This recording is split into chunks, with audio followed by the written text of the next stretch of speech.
YouTube, man, what it do, man? It's your boy Benji, and we are back in between the ropes. As you can tell, I got my crazy glasses on because it was a crazy show, man. These are like my Terminator glasses, honestly.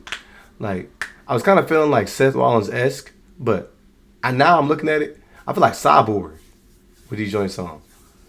You know, like if I let my eyes show, you might catch a laser. Anyways, I know it's been a little crazy. You gotta forgive me. It was my birthday. Had a lot going on. End of the day, I'm back at it. I'm catching matches. I'm catching wrestling. I'm catching TV shows. I'm catching movies. I'm peeping it all. Anyways, I'm just glad to be back watching AEW. Let's get into the show, man. September 3rd, AEW Dynamite.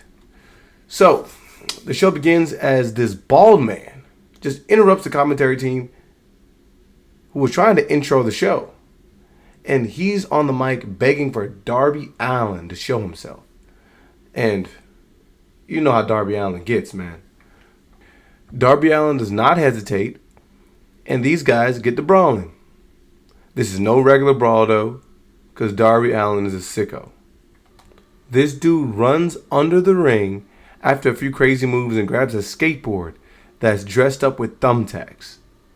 He pops an ollie on the back of Wheeler Yuta, and then the rest of the Death Riders show up as he was ready to do more damage. Look, I'm drawn in instantly. This is pretty hype. I mean, the Ops show up. Willow Nightingale shows up. This was a rumble. The cameras end up catching Darby and the bald guy, who the commentary team mentions is Gabe Kidd. Look, guys, I'm still figuring it out, okay? So, let's just give me a little bit of patience. But it was crazy because Darby Allin ends up grabbing a rag and puts it over the mouth of Gabe Kidd like he's prime Bill Cosby or something like that. Okay, look, it's kind of a bad joke, but y'all know what I'm saying. Anyways, Darby ends up putting Gabe Kidd in a body bag, which is attached to a tow truck hitch, or really just a regular truck hitch. And he ends up starting the truck, taking off, and taking Gabe Kidd with him. And that was not a bad start to the show. We then get Mercedes Moné versus Alex Windsor. Apparently, Windsor made Mercedes tap the other week, and these two women are about to get into it for the TBS Championship. No lie, I can't even really believe that Mercedes is willing to take challengers seriously, because I know I wouldn't. Like, what do I mean by that? Like, if I was to lose, I wouldn't really care much because I still have 8 other belts. You know what I mean? So, anyway, Windsor means business. She cuts off Mercedes' dance for her own entrance. And I do love that on weekly television, we do get straight into these matches. We don't have like 10-minute entrances. Again, I think that is more pertinent to show for like pay-per-views, which kind of adds to that aura, that feel, and what you're supposed to be getting on a pay-per-view. This was a solid match, and these two women are really technically sound. I mean, the crowd was super hype, and it still seemed impossible that Mercedes Moné would lose, but at the end of the day, she's still an unstoppable force when the gold is on the line. Like, I really love all the creative reversals that Mercedes had, and I do enjoy that this match was given a time limit. Like, again, optics-wise, it looks as if all the reasons are there for Mercedes to lose. Interestingly, though, when the match does spill to the outside of the ring, Windsor actually makes Mercedes tap. But I guess since they aren't in between the ropes, the match goes on. I do want to ask, can you lose your title to a countout in AEW? Because right after Windsor realizes that she can't win this way, she scurries back into the ring, and so does Mercedes, who just like barely makes the 10 count. Like, the sly woman that Mercedes Moné has shown us to be, I would probably guess that she would have just got to count it out. But again, at the same time, I mean, I kind of get it because her pride is like way too high. Again, I wouldn't be fighting this hard for a championship belt when I know I got 8 other ones. The match ends with Mercedes reversing a submission attempt from Windsor, and she rolls up Miss Windsor for the win and retains her belt. She does taunt Windsor after the match, and even though Alex Windsor tries to show respect, Mercedes flips her off and then puts her back in the statement maker. She ends up eating feet to the chest as Rio returns and leaps on the top rope and kicks her out of the ring and grabs the belt, looking like the potential next challenger. I'm not too hip to Rio, but they said this is one of the first AEW women champions, if not the first. We also see the ops backstage trying to figure out the communication, and Ricochet and the GOA challenge the Hurt Syndicate. Remember, they interrupted the Hurt Syndicate's match, which ended up leading to the Hurt Syndicate turning the titles over. Hey, that match should be solid. I mean, it's presented as a changing of the guard, and Ricochet lets MVP know in his message that it's time for things to change up for the old man. Mark Briscoe then comes to the ring and lets the crowd know how hype he is to match up against Kyle Fletcher for the championship. And he begs for Don Callis to come out and let him know about his next opponent from the family. Kinoshe Takeshita is actually announced to be the next challenger, but these two are going to end up fighting on Saturday. Mark Briscoe wants to fight today. So Don Callis sends Lance Archer to the ring. Why not? Dude, Mark Briscoe fights with so much passion and reckless abandon. Like, he reminds me of the dude that should be wrestling in someone's backyard. And I don't say that like in a bad way, but he exudes that same love for the game that the guy that's going through a glass table for like half off on a hot dog would. Like, it's pretty crazy. Like, there's a spot where these guys are duking it out on the top rope, and then Briscoe does some sort of like sunset flip power bomb. Archer lands really awkwardly, but it's a froggy bow that ends up ending the match. Y'all know I enjoy watching Toni Storm, and she cuts a video promo that, again, was entertaining as always. I mean, she starts it off with, "God doesn't judge, that's my job." And I thought that was already the reason that I needed to check it out, because it was going to be a good promo, obviously. Look, she mentions things like every illegal activity being condoned and insanity is just relative, which is a fire line, because at the end of the day, this woman is insane. She doesn't get her, grayscale in this video promo, but that could mean that she just really means business at the end of the day. She does promise to be the most batshit crazy woman in search for a martyr, and she does beg all the women back there to step up for a shot at the championship. This should be good. Who y'all think could be next? I don't really know what was going on here. I mean, this crazy cat lady is complaining about the powers that she lost because of her defective mask. And I don't even know if she has CTE at this point, because she ends up calling out BRODIDO.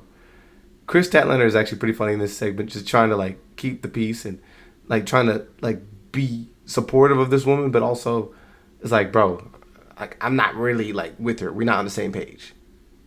Y'all fill me in on who this is, bro. This lady's hissing and meowing the entire promo. It's really funny, I ain't gonna lie. But Wheeler Yuta shows up and lets these women know that the Death Riders have their back. Again, I'm not really privy to what's going on here, but apparently Mina doesn't like them, or maybe just Chris Statlander. Well, I mean, Mina doesn't really like anybody. Am I right about that? To be honest. But speaking of the Death Riders, we enter their match between them and BRODIDO, who actually recently won the tag team championships, like I mentioned. They are defending their titles today, and while this was a solid match, it doesn't really take long at all for Mr. Moxley to intervene. The crowd was hyped for this match, as they really had been all night. There were a couple of near falls, and it looked like Brody's head was about to get taken off by Moxley, but Darby Allin ends up saving his life and puts Moxley in the chokehold. This ends up opening the window for Bandito to finish off Wheeler Yuta. It's very obvious that Darby just does not want the Death Riders to succeed. And I would probably argue the majority of the locker room does not want the Death Riders to succeed too. I'm sure that Moxley's reign of terror was literally just that.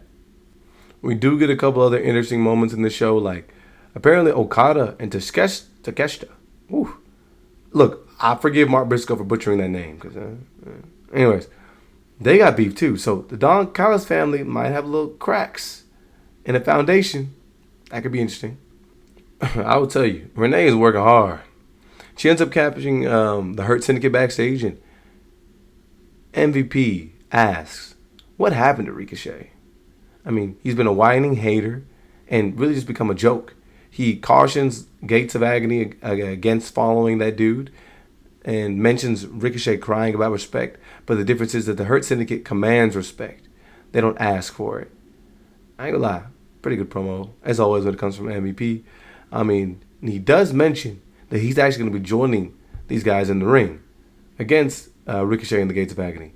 So, it should be exciting to see MVP get back in the ring. And it is also very funny to watch Renee refrain from almost bursting out laughing during every interview.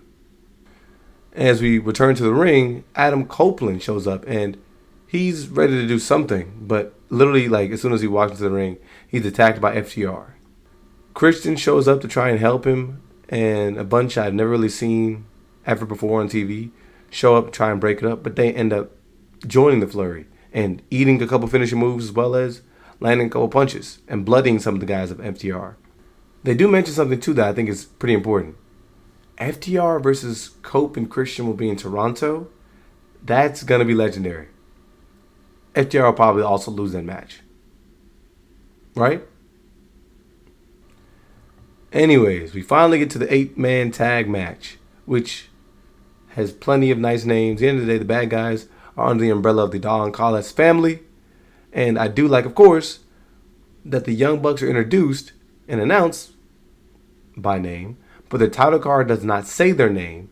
And we do get a stat that it's been 53 days since they've lost their EVPs. We do get a video in the middle of their entrance that shows that these guys are doing $20 meet and greets right before the show. And it's hilarious because I just kind of found out about the tournaments that they've been doing for boatloads of cash on these TV shows. It's been coming out that it's been coming out of the Young Bucks pockets. At least y'all let me know about that. And I found that to be hilarious. There's obviously a lot of heat and history in this match. And it doesn't take long for things to erupt. There's literal madness inside and outside of the ring.